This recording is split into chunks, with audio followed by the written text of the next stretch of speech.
उत्तराखंड बेरोजगार संघ के अध्यक्ष टिहरी से लोकसभा चुनाव लड़कर पहली ही चुनावी लड़ाई में अपनी धमक दिखाने वाले बॉबी पवार आज गुस्से में हैं। उनसे हम बात करेंगे उनको इतना गुस्सा क्यों है, वो अधिकारियों पर खासा नाराज़ हैं।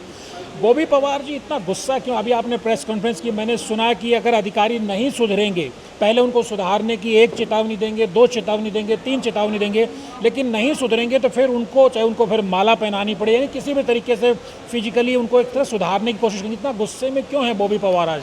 देखिए, दुख इसलिए होता है और गुस्सा भी इसलिए आता है कि इस प्रदेश के भीतर वो नेता हो, अधिकारी हो या कोई जिम्मेदार व्यक्ति हो, वो अपनी विश्वसनीयताएं खोते जा रहे हैं। गुस्सा इसलिए आता है। हमारी टीम, हम खुद लगातार ऐसे तथ्यों को सामने लाने की कोशिश कर रहे हैं और ऐसे तथ्य, जिन तथ्यों को लाने में हमें कई चुनौतियों का सामना करना पड़ रहा है। कई 100-100, 200-200, 300-300 किलोमीटर दूर जाकर साक्ष्य हमें लाने पड़ रहे हैं।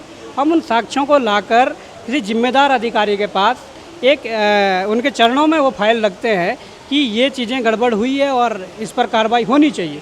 तो मैं समझता हूँ कि जब हमारी टीम इतनी मेहनत कर सकती है और किसी अधिकारी या नेता के पास वो फाइल जब जाती है तो उस फाइल को वो दबा देते हैं। क्या है ताज़ा मामला, क्या है? ताज़ा मामला ये है कि आज जो मसला था वो शिक्षा विभाग के भ्रष्टाचार को लेकर था। हमने पूर्व में भी प्रेस कॉन्फ्रेंस की और उस प्रेस कॉन्फ्रेंस में शिक्षा विभाग के जो माध्यमिक शिक्षा के डायरेक्टर महावीर बिष्ट हैं, उनके खिलाफ हमने यहाँ पर चीज़ें रखी थी, तथ्य रखे थे और कहा था कि ये भ्रष्ट व्यक्ति है, ये डायरेक्टर के पद पर नहीं बैठना चाहिए। हमने ये डायरेक्टर बनने से पूर्व जब वो अपर निदेशक थे तब हमने दिया था और हमने तथ्य दिए थे कि उनके खिलाफ से 2 से 3 जांचें जो आ चुकी थी, जो कंप्लीट हो चुकी थी और जो जांचें चल रही थी, उन 2-3 जांचों में वो दोषी पाए जा चुके थे।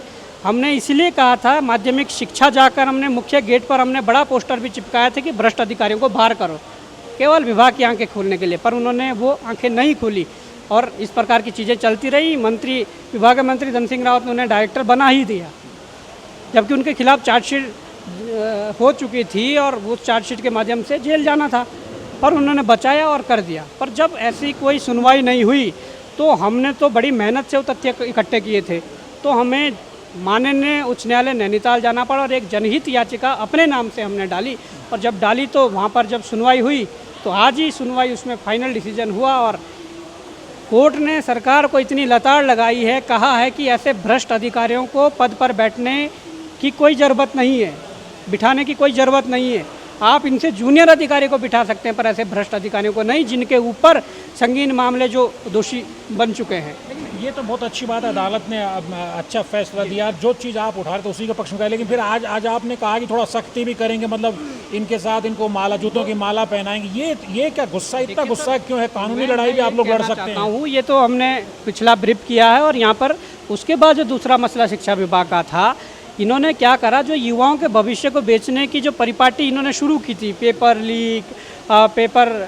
लीक कांड या जो भी तमाम प्रकार की चीज़ें हुई है, नकल करवाना, वो सारी चीज़ें, उसका रास्ता बदल दिया है, तरीका बदल दिया है।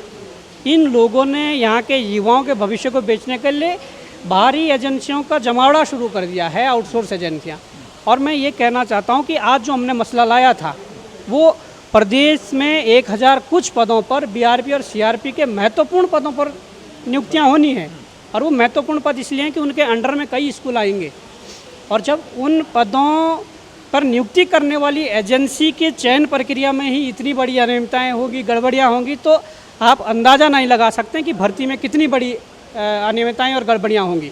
ये मैं इसलिए कह रहा हूँ कि हमने जो तथ्य मांगे उसमें साफ तौर पर ये देखा गया है कि जो कंपनी मानक पूरे नहीं कर रही है, इसमें एमएसएमई के तहत जो रजिस्टर्ड कंपनियां हैं, इसमें 3 प्रकार की कंपनियां हैं, एक माइक्रो, स्मॉल और मीडियम। तो इनका जो टेंडर है, उस टेंडर में इन्होंने लिखा है कि माइक्रो और स्मॉल जो लेवल की जो कंपनियां हैं, कैटेगरी की कंपनियां हैं, उन्हें ईएमडी में छूट होगी, धरोहर राशि में छूट होगी। तो हमने जब उनसे आरटीआई में मांगा कि जिस कंपनी को मिला है वो कंपनी कौन है, उन्होंने दिया। जब उसका डिटेल आया तो मीडियम उसकी कंपनी है, कैटेगरी की है, तो मीडियम कैटेगरी के, तो हमने सोचा धरोहर राशि भरी होगी। धरोहर राशि की हमने सूचना मांगी कि धरोहर राशि जो भरी है उसका आप सत्यापित छाया प्रति उसकी दीजिए, तो उन्होंने एमएसएमई का सर्टिफिकेट पकड़ा दिया कि ये कंपनी यहाँ रजिस्टर्ड है। अरे रजिस्टर्ड तो है पर वो माइक्रो और स्मॉल तो नहीं है। तो धरोहर राशि में छूट किस आधार पर दी गई, सबसे बड़ी कमी ये है। दूसरी बात यह है कि जब धरोहर राशि में छूट दे दी थी तो आपके टेंडर में जो लिखा हुआ है कि पूर्व में 3 वर्षों का जो अनुभव है वो प्रमाण पत्र लगाना पड़ेगा, कहाँ कहाँ सेवाएं दी है। उस कंपनी ने जो प्रमाण पत्र लगाया हुआ है वो दिसंबर 2024 से दिसंबर 2022 से दिसंबर 25 तक का है।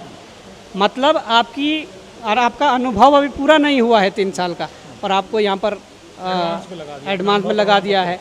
अगर मैं कोई ग्रेजुएशन कंप्लीट जिसमें लिखा होगा वो फॉर्म अगर पीसीएस का भरना है तो ग्रेजुएशन मांगा जाएगा। तो मैं अगर लास्ट ईयर में हूँ, क्या मैं डाल सकता हूँ? नहीं डाल सकता हूँ, मैं बाहर हो जाऊँगा। वही यहाँ पर है कि जब अनुभव पूरा ही नहीं है तो किस आधार पर उस कंपनी को माना गया है, या उत्तराखंड की कंपनी को बाहर करके आपने उससे ले आया और युवाओं के भविष्य को बेचने के लिए लाया। मैं साफ तौर पर कह रहा हूँ। इसलिए मैं कह रहा हूँ कि विभागों में अधिकारी नहीं बिठाए जा रहे हैं, वसूली एजेंट बिठाए जा रहे हैं। और अगर ये चीज़ें जब हुई है तो पहली दूसरी कंपनी तो गई, ये तीसरी थी जिसे मिला है। तीसरी में भी ये गड़बड़ियाँ हैं तो अब चौथी को मिलना था। चौथी कंपनी कोर्ट गई। चौथी कंपनी जब कोर्ट गई उसने सारे तथ्य वहाँ पर रखे तो कोर्ट की डबल बेंच ने जजमेंट दिया। उसमें खुद चीफ जस्टिस रितु बहारी जी और जस्टिस थपलियाल जी, उन्होंने ये जजमेंट दिया कि उस चौथी कंपनी को कि this is a fully qualify this bid agency है। तो जब ये दे दिया था तो शिक्षा विभाग के पास 2 रास्ते थे, या तो वो रिव्यू पिटिशन डालते या फिर सुप्रीम कोर्ट जाते। पर इन लोगों ने दोनों काम नहीं किए। इन लोगों ने अपनी बैठक बुलाई, उस बैठक में तय कर लिया कि इस प्रकार की चीज़ें, और अब ये करके ये फैसला लिया जाता है कि इसी में लीपापोती कर दी और फिर से दोबारा आज रजिस्ट्रेशन शुरू करवा दिए हैं। तो मैं इसलिए चिंतित हूँ कि जिस एजेंसी की चयन प्रक्रिया में इतनी बड़ी गड़बड़ियाँ हैं तो उस भर्ती प्रक्रिया में कितनी बड़ी गड़बड़ियाँ होगी, वो वहाँ युवाओं के भविष्य को कैसे बेचा जाएगा वो आप।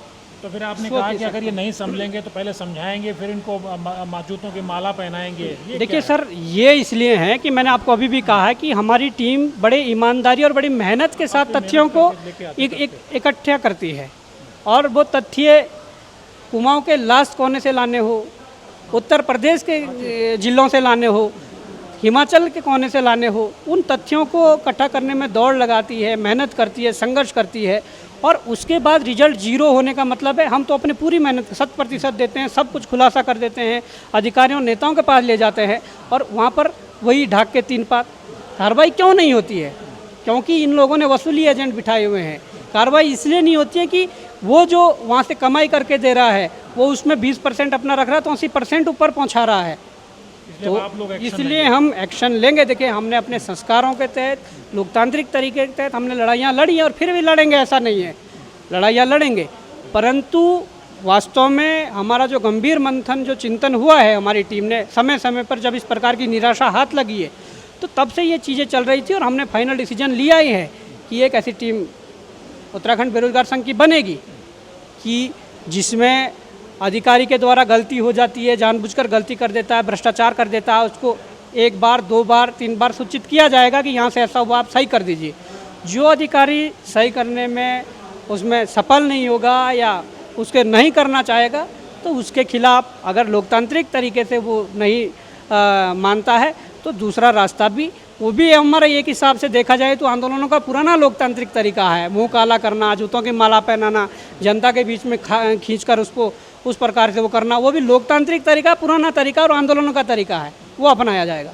यानी कुल मिलाकर बॉबी पवार का भ्रष्ट अधिकारियों के लिए तो खुला मैसेज है, जो ईमानदारी से, मेहनत से काम कर रहे हैं राज्य के विकास में, और ख़ास तौर पर जो बेरोजगार युवा हैं उनके लिए अच्छा रास्ता बनाने, ताकि उनको पारदर्शी व्यवस्था मिले और उनको भर्तियों में अच्छा ईमानदारी से मौका मिले। उनके लिए तो उनकी तो वाहवाही है ही, लेकिन जो अधिकारी नहीं संभलना चाह रहे, चेतावनी के बावजूद नहीं संभलना चाह रहे हैं, उनके लिए आपने सुन लिया बॉबी पवार का क्या मैसेज है। धनी जोड़ा के वीडियोज़ को लाइक कीजिए, शेयर कीजिए और चैनल को सब्सक्राइब करना मत भूलिए। नमस्कार।